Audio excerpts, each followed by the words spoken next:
Spare, Harry's Wife edition. Frat House.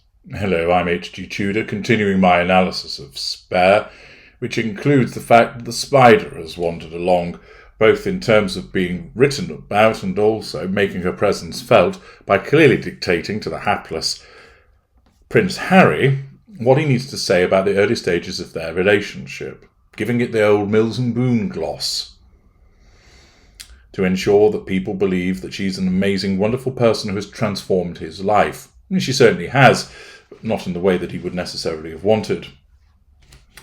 Harry explains that he was excited to welcome Harry's wife to his home, but he was embarrassed. Naturally, of course, he'd scrawled all over the walls with various coloured crayons, that the floor was littered with building blocks, and of course there were jizz stains all over the toilet. Apparently Notcott wasn't a palace. It was palace adjacent. He explained that he watched her as she walked up the front path, and she gave no sign of dismay, which she wouldn't do, Harry, because at this juncture she is still looking to bring you under control as the intimate partner primary source, and in the circumstances she's going to put up with quite a lot in order to seal the deal. Her narcissism continues to cause her to view him as painted white, so even though ordinarily she might turn her nose up at the size of the property, at this juncture her narcissism would cause her to say that it's bijou, that it's cosy, that she could live in a cardboard box as long as it was with Harry. Those of you who've been involved with narcissists will recognise the circumstances whereby the narcissist will have flattered you, complimenting you with regard to aspects of your appearance and your behaviours, and then also complimenting and praising aspects in relation to where you live, your hobbies, the friends that you have, praising them. And then later, of course, when you're painted black, turning those things against you. So the narcissist may well have said, I enjoy being in your bedroom at the top of the house. I feel safe here. It's like living at the top of a castle. And then when you find yourself in devaluation, it's too small. There's no full-length mirror and your shower's too small for me.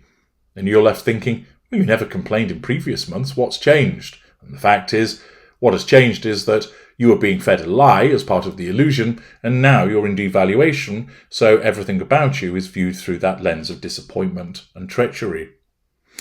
At the moment, of course, Harry's in the golden period, and she makes a remark about it being like a frat house. Now, of course, she isn't saying that to put him down, but she's doing it in a way to make a joke about it. He explained that she wasn't too far off, and he explained that there was a Union Jack in the corner, the one that he'd waved at the North Pole, a rifle on the TV stand, and an Xbox console. And he explained it really was just a place to keep his stuff because he wasn't there very often. He gave her a quick tour, and he talks about how he never really realised how shabby the furniture was. A brown sofa, a brown beanbag chair. And presumably them being sort of a brown persuasion, which is close to beige, that would have been quite suitable for Harry's wife. He moves on to explain that the dinner guests were his cousin, Eugenie, and her boyfriend Jack, and his mate Charlie. And, of course, the salmon was perfect because Harry's wife had cooked it.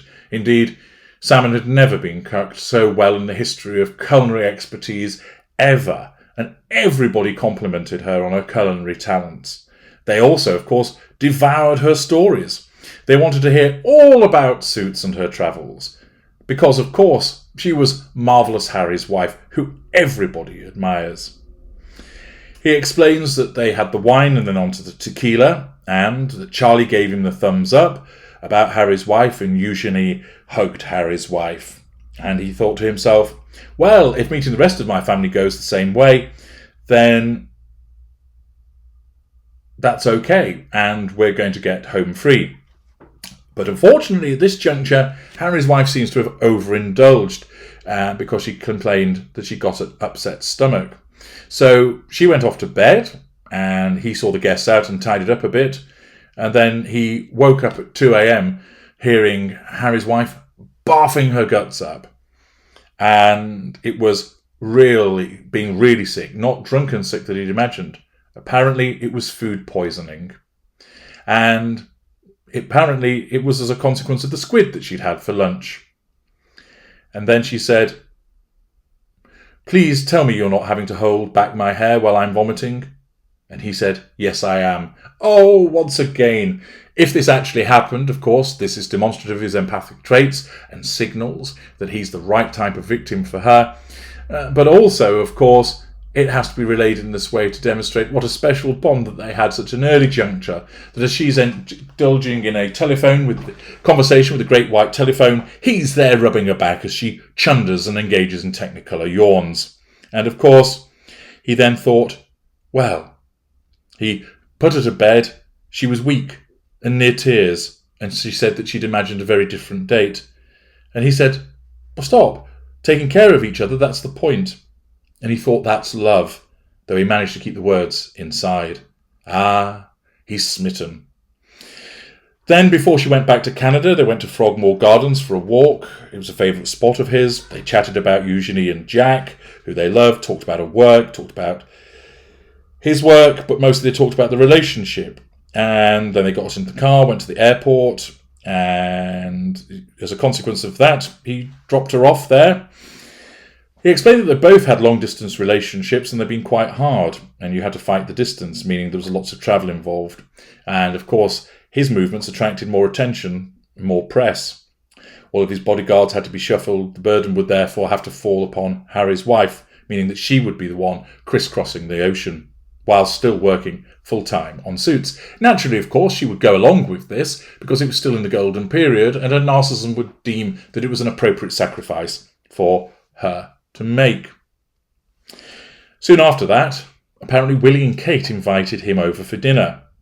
They apparently knew something was going on with him and they wanted to find out what it was. Harry said he wasn't sure he was ready to tell them. He wasn't sure he wanted anybody else to know. But then, as they were sat around in their TV room with the children in bed, he casually mentioned that there was a new woman in my life. They asked, "Who is it?" And he said, "Well, I'll tell you, but you've got to keep it a secret." And they said, "Okay, we will." And he said she's an actress, she's American, on a show called Suits. Apparently, their mouths both fell open. They turned to one another and then said, and Willie said to him, "Fuck off." "What? No way. Sorry. Impossible."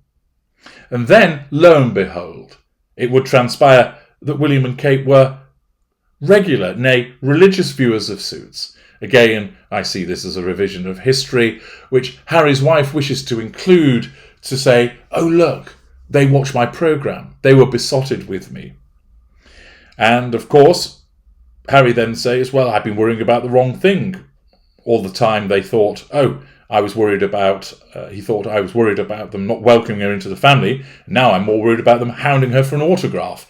Why on earth would they hound her for an autograph, Harold? Of course, you didn't write that. This is Harry's wife, because once again, in that performance of hers, that deluded world in which she inhabits, she assumes that the Duke and Duchess of Cambridge, as they once were, would be like, oh wow, it's you from Suits, you're totally amazing. We're completely bowled over because we've never met anybody semi-famous before. No, of course they haven't. Oh, we're completely amazed at meeting an actress because we've never met any before. Oh wow, an American person. Gosh, we've never met any of those before.